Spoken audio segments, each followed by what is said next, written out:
Hi, folks. Welcome to the Prepared Homestead. This is Travis. Thank you all for stopping by to watch another lovely day on deck here in the Ozarks.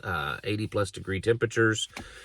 Not normal, okay? It doesn't mean we don't ever have it around here, but it's certainly not normal to be having this many 80-degree days this early in March, especially like before, mid-March and stuff. Does happen occasionally, but not normal. What seems to be normal, though, is the drumbeat and the move towards a bigger war over in Eastern Europe. And it looks like to me that Putin is kind of calling Donald Trump's bluff. Here's the thing, whether you like this or not, and whether you agree or disagree, Trump has an ego, and probably Putin has one equally as big. And so you're dealing with quite possibly the two most powerful men on the planet, or the two biggest world leaders. And I know that Russia economically, its economy isn't as big as, say, China. Its military, all that. That still, the two big powerhouses are squaring off, and it's quite possible that Putin isn't just going to back down and comply with what the president wants, and that's exactly what it looks like is happening. There were some attempts at negotiations yesterday, but really before that happened, just a couple of days ago, it was announced that we've restarted giving intelligence data to Ukraine. And then yesterday it was announced that we've started sending weapons packages back over there. So if you remember, a couple of weeks ago, they put a pause on sending weapons, U.S. arms over to Ukraine. Well, it started again yesterday, and they're shipping them through Poland and getting them to Ukraine. So we're back to sending weapons to Ukraine. Zelensky says he's very confident in the communications that with the United States that they are on board. That the United States is on board with supporting Ukraine.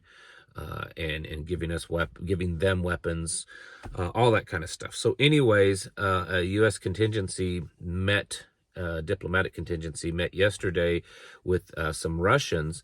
And as you know, the deal was to get Russia to accept a 30-day ceasefire.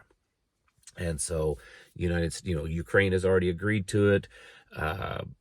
It was laid out for the Russians, and the president, Donald Trump, stated a very threatening state, and this may have worked in reverse for him. And I know that so many Trump supporters believe that he can do no wrong, and that the whole world is just going to bend and break and shake because he says something, because it's the United States. That's not how it's going to work. Not everyone. Maybe some nations will back down because it's the big bad United States, but there's others that are strong enough to say no. I mean, at this point, next to an all-out major scale war with Russia, I think Russia's in a position that there's not much else the West can do to them. They've been sanctioned so much, they've gotten used to it. Their economy's become self-sufficient. Fine, do what you want to do. So anyways, the president stated that if Russia does not accept this 30-day ceasefire deal, it could be very bad for them. That the United States would impose very restrictive sanctions on them, and that it would be a very bad day for them. And that's not verbatim, but it's actually quite close to what Donald Trump said yesterday. So in other words, here we have this 30-day ceasefire deal between the two of you, and Russia, if you don't agree to it, we're going to do bad things to you. We're threatening you. But we've also started sending weapons to Ukraine. So it's very much, again, a flip-flop reversal. Just days ago, the conversations that we were hearing sounded like Donald Trump was siding with Russia, and to a certain extent, and backing away the support from Ukraine. Well, now that's turned around. We're back to sending them weapons. We're back to sending them intelligence, and a peace offer that they fully agreed with. So probably somewhat favored Ukrainians was rejected by Russia, and the president has made threats. And so yes, so the Russians peace contingency, and Vladimir Putin has basically rejected it. They've just proposed their own, which is basically not a 30-day peace ceasefire agreement. It's just an end of the war. That Ukraine be demilitarized, they can never ever be part of NATO, that those parts and areas of eastern Ukraine become Russia. It's the demands that Russia has been wanting all along, and so it's not a 30-day ceasefire. And Russia has indicated that they have no desire to have a 30-day ceasefire.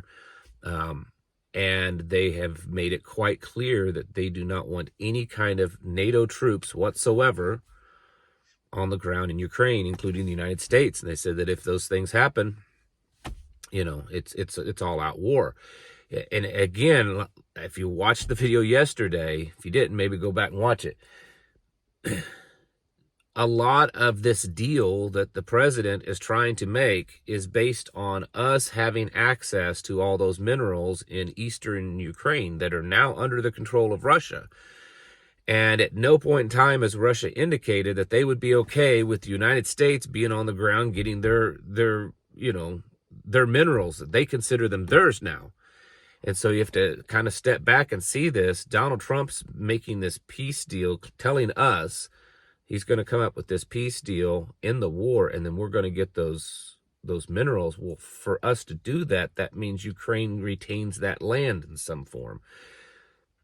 Russia's saying, no, the only way we're going to agree to any kind of peace is that land is ours. Well, then if we want the stuff out of it, then we have to go and we have to negotiate with Russia. But Russia's not going to give it to us. They don't owe us anything. They're not just going to give it to us. So it's more of an entangled web than what a lot of people realize. I think some people just hear the talking points from the Trump administration, no different than the other side heard the talking points from the Biden administration just not that long ago.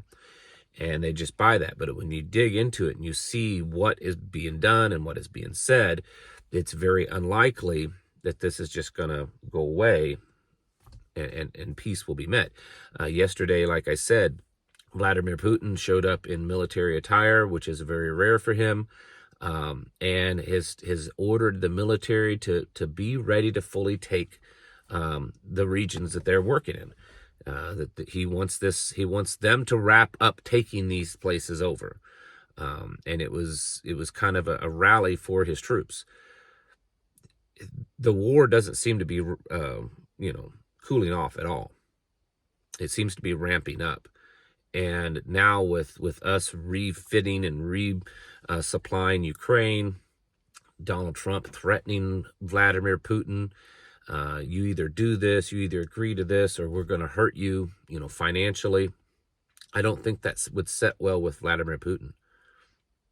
He's not the type to kind of, blink at a threat like that.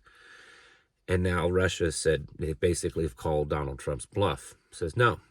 So what happens if Donald Trump follows through with it and starts imposing very heavy restrictive sanctions on Russia now, even after he said they were working on taking those away? It's going to make the relationship between us, especially Donald Trump and Vladimir Putin, worse and worse. So there's a lot of tangled webs going on here with this, but the idea that the war is almost over or that it could end soon is becoming less and less unlikely. In fact, the idea that the war is going to expand more and that the United States could become more and more involved in it is looking more and more likely. So we need to be preparing ourselves for that. The thing is it's not just there. The stuff with Israel and Gaza, there's a lot of stuff going on there. Iran has been becoming more emboldened, and they have made threats against the United States, said that they don't want a war with us, but if the United States provokes one or thinks that they can impose any kind of restrictions on their nuclear programs, that they would go to war. War tensions are everywhere. And, the president is being put to the test. There wasn't as many big wars and threats of wars going on in his first round of presidency. A lot has changed since then. And just because he's a different person than Joe Biden, it's unlikely that most of these countries will just immediately back down to him. So just because he's now the president again. So there's a lot of stuff going on, and that with the economy and so many uncertainties, we need to get ready for it.